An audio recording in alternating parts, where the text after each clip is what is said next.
Hello, my friends, and welcome back to PlayStation Live from E3 2018. It's such a pleasure to have everyone here. Sid Schumann, pleasure to have you. Sid, we are here at E3 in Los Angeles. We have so much content that we're going to be showing you guys today and tomorrow. Favorite game from the showcase, though, last night? I mean, I got to go with Marvel Spider-Man. Oh, I love it. Well, we have a lot of people here that love it, too. And we have a lot of people at home that are going to be enjoying this programming later on, so we have a lot more to come. But right now, there is a Last of Us Coliseum panel in session that we want to show everyone at home and here at the, in Los Angeles. So without further ado, let's go to right now. It's already in session. We are going to go to the Last of Us Part 2 Coliseum broadcast live from Los Angeles.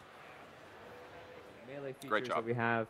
But in addition, I think what we're trying to do with every kind of taste of the game that we're revealing is kind of create an arc that runs parallel to the game, like kind of a narrative by way of like what we're revealing, that everything is like kind of an additional piece of the puzzle. So the enemies that Ellie's facing in this demo are the same enemies that you saw in the Paris trailer and stuff. So there's kind of a connection that's running through everything. And, you know, let's talk about gameplay, because this is what we saw last night. What's been your primary philosophy behind gameplay in the sequel? I mean, it's about tension. Like, that's what The Last of Us is. So when we are thinking to expand on, you know, the great core set of mechanics that The Last of Us had, we're thinking about how do we make Ellie feel like she's more connected with the environment, being able to squeeze under things, being able to squeeze through things, and just interacting with the environment in a way that feels more realistic, more human, more like when you see grass, I can hide in it, kind of. And with the AI, with the way that the AI kind of redid the searching and the way they talk to each other, call each other by name, just bringing up the level of fidelity and realism so that the enemies don't just feel like video game enemies, they're like real people that communicate. Yeah, and the greater the threat is, and by advancing the AI the way we have, and making them human, the way like they reference each other by name, as you see in the demo, that's like a new tech that we developed for this game, we're increasing the desperation and the obsession that Ellie has to pursue this goal. So all the systems are working in concert to put you in alignment with Ellie on this kind of what we're hoping is going to be a very, very intense journey. Now, we played as Ellie a little bit in the original. Then we played as her Spoiler. A lot in Left Behind. Are we basically going to see the sort of similar gameplay as Left Behind? Is it going to feel like Left Behind, or are you tailoring it even further? We're expanding things a lot. So one thing that's like really been driving us is we get inspired by sequels that kind of don't play it safe, that take risks with the mechanics and really try to like take things to the next level and expand things. So the game is centered on Ellie, but just in general, everything from stealth to live combat, crafting, every system traversal is kind of taken to the next level. So even though you're playing this character that you know and love, she's picked up a lot of new tricks in the 5 years since The Last of Us Part 1.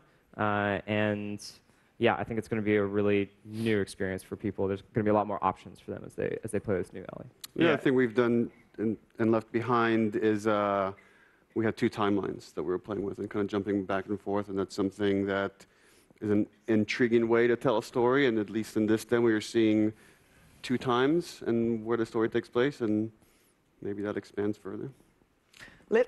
So cryptic, Neil, as always. Let's talk about combat. How has combat evolved since the original?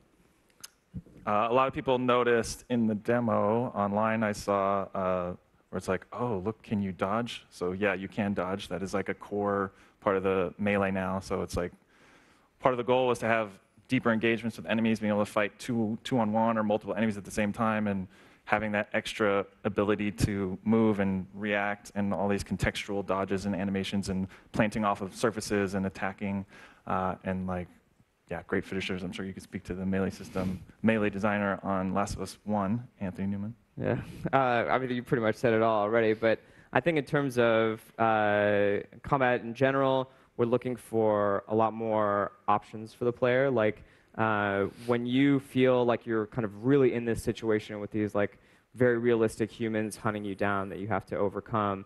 I think it puts you like in Ellie's place and makes you feel this tension. And our goal is to kind of create a lot of opportunities for creative play, for taking down these enemies of like, oh, could I potentially hide under this car? What's that going to get me? And you kind of are able to create these like kind of emergent moments of interplay between your own abilities and the abilities of the AI. And it creates, for honestly, some really exciting moments. And a lot of the new mechanics, even though they might seem simple on paper, they really afford much wider, more complex layouts that the player can play with as Ellie. So crawling, for example, now opens up all these crawl spaces and places you can hide and places where you can go in grass. And we have a stealth mechanic that's analog stealth. So when you're in grass, you're never completely hidden. It depends on what your stance is and how thick the grass is. Likewise, we now have a jump button. So just having, like, first, Last of Us didn't have a jump. Now we have a jump, so we can get much more vertical with our combat spaces. So the combat becomes much more dynamic, which leans into Ellie being, she's smaller than Joel. She's not as physically opposing. So she needs all these different ways to overcome her opposition in ways that he couldn't. So are we going to see less ladders this time around now we've got a jump button? Or Can't comment on the ladder situation. No comment on ladders. Or pallets. We've mentioned tension. Obviously, The Last of Us kind of felt at times like a survival horror game because of the scarcity of resources. Is that going to be a returning feature where you kind of have to scramble and make do with what you've got? Yeah, absolutely. And that kind of leads into the crafting, and we're rethinking our weapon upgrades and player upgrades things. When we thought about crafting and how we evolve it for the next game, we didn't want to just like add a million things to craft. We want those decisions to be important when whatever resources you have, that trade-off of the Molotov or the health kit from Last of Us 1 is a core tenet of the combat in the moment-to-moment. So we wanted to have more of those choices and kind of expand where it made sense. So yeah, we have like different ammo types for the arrow, for example. The exploding arrow is a new feature. So yeah, that's kind of our philosophy with the crafting. In terms of tension, I think the kind of catchphrase we always would use with The Last of Us, which I think is accurate, is survival action. And I think what's really cool about the formula of the game is these moments of like extreme foreboding and tension that kind of explode into action, like the 2 versus 1 melee, where it's like, oh, it's really crazy for a second, and then you get overwhelmed, then you hide again. So it's kind of this cocktail of like pretty intense frenetic action. I think like being able to jump and like squeeze through stuff and the dodge, like all of that stuff adds to kind of that frenetic moment. And then the prone and all the stealth options kind of add to the tension moment. Well, I want to talk a little bit more about stealth. Tell me what we should expect from sort of traversal through this world. Basically, obviously, like we've been mentioning, Ellie's got a bunch of new traversal options that neither she nor Joel had in the first game. So one thing, again, like all these things sound small, but when you actually play these setups, like it's amazing the options that it gives you. So being able to squeeze through tight gaps and kind of get quick flanks on your opponents, it's such a cool option to be able to kind of integrate into your combat experience. And obviously, prone's another big thing. So hiding in crawl spaces, we have this incredibly lush and like beautiful naturalistic world. So being able to integrate the vegetation into hiding from your enemies and kind of keeping to the shadows and stuff, it's again a really cool option to have for the player. And Naughty Dog has a lot of experience. We learn a lot over the years making Uncharted. So just the fidelity of animation and what the animation team, which is so incredible, is able to achieve in this game. We completely redid our animation core movement player animation system for this game, just so we could get this more fluid feeling and being able to do all these things. We're talking about traversal, jump, running, all these things, and having it, hopefully if you see the demo, you feel like it's just so seamless, and that is such a big part of the way we make our games, that it never feels like a game. It just feels like I'm running and jumping over a thing, and that's how a person would do it. And that's for Ellie and the enemies you face. They're using this animation system as well, so you're not seeing transitions from state to state. You're seeing someone that feels more like a human, and they come in and they check with each other and they move around more like real people, which again raises the threat for you. Let's talk about this lush environment, which we saw a little bit of last night. When we talk about scope, what are we talking about? Like, how big is this game? How big are these landscapes? How big is this game? I know you love this question. Big. It's a really big game, and it's looking like it might be one of our biggest, but we'll see. Yeah, it's definitely, we did not really check our ambition too much with this title. It's still very much a linear story that's like kind of crucial to the kind of storytelling we're after with this game. But I think you can see in the demo, just like when you look at just geographically the options that are in front of the player. I mean, the way the demo works is, it's just one possible playthrough through this pretty vast space. So with The Last of Us 1, kind of again, our catchphrase was wide linear. And we're pushing that even more this time. So I think if you look at the demo, you can kind of realize, like, oh, the player didn't have to go this way. They could have gone that way instead. I think it becomes kind of obvious of the width and the options that are available to the player. And I think also, too, just blurring the lines between what is considered a combat space and what is like an exploration space, and that feeling you get sometimes in games of just like, oh, here's the combat area. We wanted every place to feel like it could have combat in it, and that there's always a threat somewhere. So that, again, that seamlessness kind of transitions into our layout philosophy as well, where you kind of have a bunch of options and different ways to escape and things. Now, I'm making big assumptions here, but from the gameplay demo I saw last night, it felt like the AI was a lot smarter. I mean, like Ellie being noticed under the car, for example, was terrifying to me, because in my video game brain, I'm like, that's a safe space. So how have, no, it's not. No safe space, yeah. So how have you guys evolved the AI? And there's a bunch of stuff that we've done under the hood that's probably like technical, not that interesting to talk about, but we're definitely pursuing a lot of communication between the AI. So in the first game, there were a lot of situations where as soon as one enemy spotted you, they kind of had this like, telepathic awareness and kind of everybody kind of knew where you were. So one thing you can see in the demo is that when they discover the body in the forest, the first person that you kill, like there's like kind of this awareness that like ripples out. Like they use this system of whistling to kind of communicate with each other, and gradually like more and more people know about your location. And when the reinforcements arrive, that the ill-fated Ethan, you see this kind of like moment of communication as they sync up with each other, and that's something we're definitely pursuing, is kind of like this knowledge propagation of like this group knows about you, this group doesn't, and a real communication between those people. Yeah, systemic check-ins to get information, and just also just the way that the most important state of the AI for, in my mind, for this game is the search and how they search an environment, and there was such a big investment of tech in The Last of Us 1, and we've, again, just kind of rethinking that whole thing, and just how do we get, adding the ability to check underneath. We now have prone, so the AI has to expand to accommodate for prone, so they have to know to like look under stuff and like pull you out and engage you. So yeah, there's a lot of stuff that just all these new mechanics that we've added, the AI has to account for. We can't just like flip switch and it works. So it's a lot of work, and it's exciting. Yeah, I mean, very much so. Enemy types. So we saw last night humans. Are we going to see the infected as well? Is this world still infected? Are they still a threat?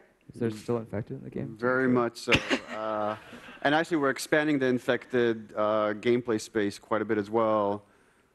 Can we say there's some new classes? There's some new classes. And it all has to, like, everything has to work well to get integrated into the narrative. We can't just willy-nilly act. Like, everything we're doing is we're trying to keep the world grounded and believable. It all make logical sense. And we feel like that's how we can best immerse the player in this journey. But yes, very much the infected are a real threat, not only to Ellie, but to all these other factions that Ellie faces against. Okay, well, let's talk about crafting. Sure. What's new with crafting? Well, probably like the biggest single new feature is to be able to craft ammo. So in the first game, you were able to upgrade your melee weapons, and in this game, you're able to craft different arrow types as well. So we saw Ellie use the bomb arrow to great effect. That was sick, by the way. Like, that was my favorite part of the demo. And just in general, as Kurt was mentioning before, like we're again, we're looking to push everything, to take everything to the next level. But with each new crafting item that we add, we're looking to fill a pretty distinct gameplay niche. So Last of Us is in a world with a lot of RPGs, a lot of grenade launchers, so we needed kind of something that was a long-range splash damage mechanic. And so that kind of is what suggested the explosive arrow. So every kind of new element we add, like we're really focused on having a lot of elegance, having few mechanics that deliver like a lot of options that really increase the dimensionality of the gameplay space. It's a really important point is like when we first start the project, we make this huge list of like, here are all the crazy things Ellie can craft. And then actually now a lot of the work is stripping stuff away, combining items, like how do we make it as simple and digestible as possible so you can on the fly quickly make choices and you're not just inundated with like the long list of things to choose from. The huge menu and stuff, yeah. Okay, well, we've got a limited amount of time, so I want to start on story. Where do we open in The Last of Us Part 2? We ended in Jackson. Where is she when we open? Oh, where the game opens? Yeah. Where's she at? Well, let's just say where the demo opens. The game opens maybe somewhere different. But we're in Jackson. So this is the same place Joel and Ellie spoiler alert, where Joel and Ellie have ended at the end of the first game. That's where we are now 4 years later, if my math is right. And we see that now Ellie is part of this community. She's part of these patrols to keep Jackson safe. And she has this relationship with Dina and her friend Jesse. Okay, so who is this? Tell me about this new faction. I've got a word written down here, Seraphites. Is that the correct pronunciation? Seraphites. So that's the religious group we showed off at the Paris cutscene, the hanging cutscene. And that's the same group that Ellie faces against in Seattle. Right, so they're the bad guys. Right, so they are, well, bad guys, good guys. It's all relative in the world of The Last of Us. We really try to humanize everybody, to say everybody has a real objective. They're trying to keep themselves safe. How do we humanize them? Right now you're seeing one aspect of them, so they might come off as, okay, these are the bad, cultish people. But there's a lot more dimension and complexity to them that you'll explore when you play the final game. Okay, so tell me more about this community that Ellie is part of. What's her life in Jackson like? It's kind of normal. She gets to, they go to a festival, they have electricity, you get to have friends, you get to party, they sometimes watch movies, and then bad shit goes down. Is that that's where we're going to end that? I mean, the big question on everyone's lips is Joel, right? So he's missing, but he's mentioned. He's called Ellie's old man. So where is Joel at this point in time? It's called suspense, Lucy. Well, first of all, you're assuming they're talking about Joel. It could be some other father figure that came in the 4 years. It's Joel. It's Joel. We're talking about Joel. It's Joel. So he's somewhere there in Jackson. Yeah, he's somewhere out there. Okay, so he's somewhere out there. That's all we're gonna get. That's all you're gonna get. Okay, that's fair. That's fair. Let's move on to new characters then. So last night we were introduced to Jesse and Dina. Who are they, and what kind of a role do they play in Ellie's life? So they're all part of this. Like everyone in Jackson has a role. These three characters. How they contribute to the community. They go on these patrols outside of town to make sure there are no infected coming in, no other marauders. Jesse is kind of the leader of this group, so you hear that Joel's kind of harassing him about making sure he's safe whenever Ellie goes out. And as soon as, I don't know if I'm revealing too much, whatever. As soon as Ellie and Joel settled in Jackson, Ellie and Dina have hit it off. And at the time, Dina was girlfriends with Jesse, but they've been best friends ever since until this night. Right. At the demo. Okay, well, I actually think that, we should pause for a second because I really want to get inside the heads of these characters and really who better to talk about them than the actors who play them. So I'd just love to hear a big round of applause for Shannon Woodward, who plays Dina, and Ashley Johnson, who is our Ellie. Woo!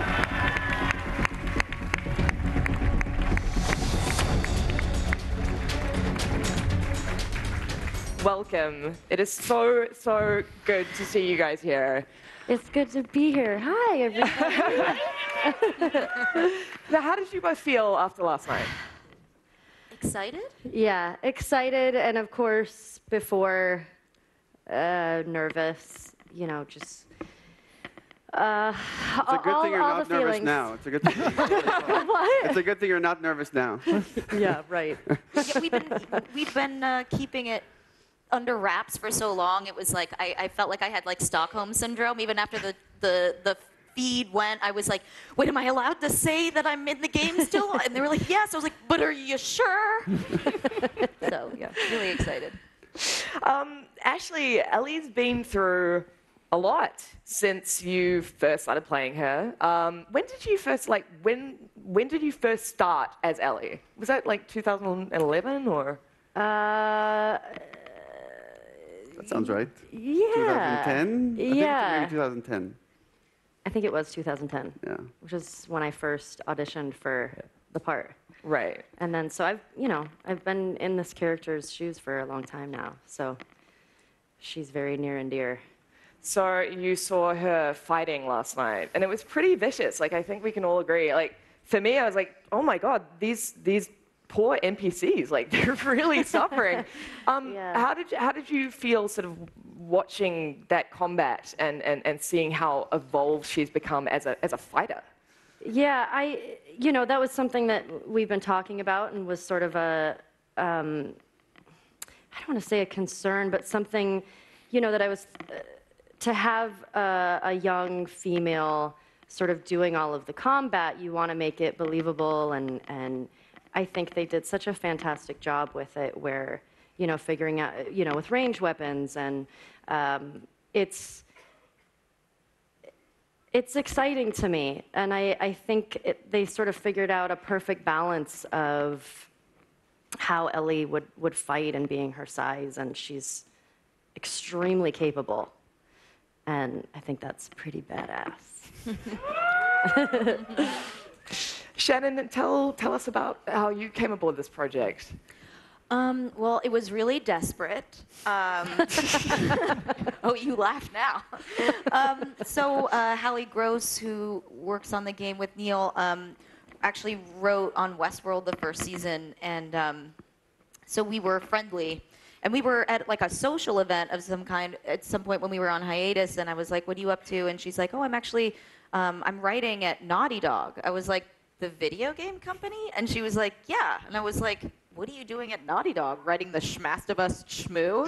And they hadn't announced the game yet. And she was like, no, I'm not allowed to talk about it. And I was like, oh my God, you are? It's okay, I won't tell anybody. That's awesome. And I was like, that's my favorite game. I'm obsessed with it. And I like made a joke about like how I would like die to have a line in the game. And she was like, oh, I'll tell Neil. And I was like, oh, okay, but you don't have to. I just like, I'm a big fan. And it kind of like went back and forth, and like 6 months later, she eventually was like, well, there's a role, but you'd have to audition. And I was like, I act like every day. I'm not afraid of that. And then I auditioned a couple times, and then I ended up here, and I'm still very excited about it. I told, when Hallie came up to me and said, yeah, this actress, Shannon, she's like a fan of the game. Can she come to audition? I'm like, oh, sure, yeah, we'll check it out. And it was like the worst audition day because the electricity went out, so we had to like rehearse in the kitchen. All the milk is spoiling, so it just stinks. There's helicopters outside. Ashley was unavailable. And I was like 40 minutes We brought late. in like Laura. We brought in Laura Bailey to read as Ellie for this scene. And after, it's this really emotional scene. And after we were done, I just looked at Hallie. I was like, what the hell? Like, that was one of the best auditions I've ever seen. Yes. And I was like, Thanks, guys. you know what? Just to torture her, let's bring her in for round 2. And then she did another set of scenes with Ashley just to make sure they had the chemistry. And it's really awesome to see these two together. They have a ton of chemistry. So it wasn't the spoiled milk that made her act so well? That was like... I think we're just trying to get out of it. Just sign her like... Added a lot of tension. Yeah, it was. We got to, in the second round, we got to audition together, and She already had the job, to be fair.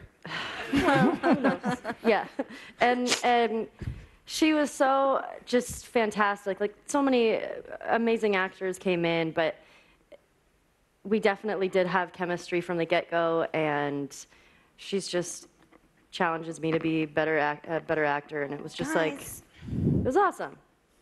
Yeah, I'm stoked. So sweet. Yeah. It was so fun. I was just like, even if they don't hire me, they're gonna let me pretend to be in this for like 25 minutes, and I'm gonna really go for it. Because you know what? Sometimes you get to read for really cool things, and like that's the thing you have to just enjoy. Is like somebody is gonna let me do this, and they're gonna watch me do it for like 15 minutes, even if I bomb. Great story if you do. I'm very glad it didn't go that way for me this time. Well, Shannon, a lot of people know you. Most people know you as Elsie from Westworld. What's the fan reaction been like for you? I don't know. I don't leave my house much. You have to ask them. What do you guys? You guys liking it? Thanks. They seem excited. Sounds like it's been very positive. All right, I want to talk about that. Let's talk about that scene. I mean, you guys talk about chemistry. There was a lot of chemistry in that scene last night. Now, where does this scene take place? It's in a church. Where is it? Where are we? Yeah, so we're in Jackson. They have these events. They have parties. This is one of those situations where they have they're having this town celebration. People can come in, relax, eat, dance, and that's where these two dance. Okay, tell me about shooting this scene. First of all, I did really do that dance at the beginning. That is true. Several days of rehearsal. One of the first things that Shannon had to do, we brought her in with a dance choreographer and learned this whole crazy routine. It was like a 3-minute thing, and we used 5 seconds of it. I was exhausted every time. It was running in circles and anyway. So yeah. Then there's no, it's because in the scene there are dozens of characters, but we can only do, I forget the number. It's 8 or 9 characters at a time. So we had to have this whole dance troupe that came in. We had to shoot a chunk. Okay, there's going to be this corner, and then we're going to shoot another chunk at this corner, and another chunk at this corner. Then a separate day we brought in people with kids and kids running around. We had to shoot that. Then another day we brought our actors in to shoot the dramatic stuff. So and then to stitch it all together to make it seem seamless and full and full of life. And when we did that was a year ago. It was a year ago. Yeah, so it was a long crazy. time ago. That is pretty It's crazy. the longest secret I ever kept. I mean, for me, I mentioned this to a lot of people last night. It was the first video game kiss I think I've ever seen where I haven't gone, oh, that's a little bit weird. It's a little bit uncanny valley. I'm a little bit weirded out by it all. It just seemed really, really natural. It felt really natural. It looked really natural. We were actually just talking about what was it, Crafty? Yeah. She was like, we're out of mac and cheese. And I was like, no. I mean, let's talk about the performance capture techniques that you're using this time around. Yeah, so we have facial capture this time around. It's a more advanced version of what we had even on Uncharted 4, more complicated rigs for faces. But the problem you have when you have an intimate scene like this is you have these cameras in front of you, so 2 actors can get close. It is so awkward. We'll get to the awkward part. We'll get to the awkward part. So first when we're going to shoot this scene, we're like, okay, let's just get the most natural performance we can, as much as you can in a white room that looks like an insane asylum when you're wearing these crazy suits. So we took the cameras off and we said, let's just get the best reference footage we can for our animators. We were lucky that we have amazing, super talented animators at Naughty Dog. So we shot it that way. They kissed. We did a few takes. And that's a little awkward. And then we're like, okay, but our animators like something to start with. Can we get some performance on the face? So let's put the cameras back on. And then they have to get really close and then turn to the side and pretend to kiss each other, even though they're just kissing the air. And they love that part. It's our favorite part. We try to put our cheeks so they touch, so it felt kind of like intimacy. We were just like, and I'm like, don't look, do not look. Yeah, so a little awkward. Did you make the noises? I just want to know if you made the noises. We did, but it's sort of one of those things, too, when you get close, because they're both in the same position for both people. So sometimes you're trying to stay in the moment, and then it's like clank, clank, clank, clank, clank. Yeah, they click. And then you kind of have to unhook and then sort of rearrange your the camera. cables get tangled. These suits have Velcro. You get stuck to each other. Yeah, my hands kept they wrapped them because they kept getting stuck on her. That's right. This is easily the most intense and also hysterical still from anything I've ever seen. It just really has so much duality. Yeah, there was a lot of sticking, and we'd be in the middle of it, and I'd be like, I'm stuck. Do we have to start again? Or? And they gave an amazing performance, but I also have to give a lot of credit to our animators that have kind of set with that reference footage and had to touch things, and like our riggers have to develop whole new tech for the face, and you see like the way Ellie nose squishes and the cheeks move against each other. That's all tech that we didn't have before, just to be able to create a scene like that. I mean, I did notice that Ellie does look a little bit more like Ashley this time around, and obviously that was on purpose. And tell me about how you've evolved that look. So we have Soa, one of our lead character modelers. She did a pass on taking Ellie from the first game and then aging her up. And then at the same time, we created a digital double for Ashley, just so we can really get as close of a performance as we can to what Ashley does. And then we did a blend where we took, I think, 40% of Ashley's face with this model that was crafted from scratch. And that's the Ellie we've ended up with. So we're saying as she's aging, we're taking more of like Ashley's characteristics, and that what gives us a much more natural, nuanced performance. How does that feel for you? It's it's weird. It's weird watching it because I think it's my lips and stuff, and so whenever I watch it, I feel like covering part of my face because I don't know. It's weird. I mean, it's really cool. I think they've done such a beautiful job with it. I mean, the skin and it looks so beautiful. I'm not like complimenting myself. I'm like, I don't mean that. You can compliment yourself. 60% beautiful. I don't mean that. The 60% is on point. But yeah, the tech that has gone into the characters is absolutely extraordinary. Where like we had this like incredibly technical programmer, like one of our top minds at the studio, who spent months redoing our eyeballs, and now like the eyeballs are fully refractive. They have like internal reflections that get that like kind of sparkle in the eye and stuff. So all of this stuff that is like very subtle but really creates this nuanced, natural appearance, and it's a lot of tech. It's like the synergy. It's the cocktail of the tech and the performance. I don't think we could have picked a harder scene to do with like this highly detailed characters with hair and like bokeh blurred out lights behind it that like highlights from behind, and just like the hardest thing to do in a video game is like transparent hair with. This is super nerdy, but like sorting things that have alpha mask is really difficult, and trying to do it with like Dina especially has all these like curly hair and flyaways, which I'm familiar with Frizz. It's really hard to render, but our team of really talented people pulled it off. All right, of course I have to ask because I think I'll be murdered and I know the answer. What's the release date? What's what? So we're going to disappoint people. We've learned our lesson. We're not going to say the release date until we're very close to release. So we're not very close to release is the only thing we'll say. Fair. Look, finally, I just want to thank you all so much. And I also just want to thank you on behalf of the LGBTQ community as well for actually being so bold and putting that out there on the E3 stage. I thought was one of the bravest things I've ever seen. And yeah, I'm getting a bit choked up just talking about it. So thank you. And yeah, we're really, really excited to see what you're going to bring out next. That's it. That's all we've got time for. Thank you so much, everyone. Neil, Anthony, Kurt, Shannon, Ashley. Thanks, guys. It's been an absolute pleasure, and thank you. Have a good E3. Thanks.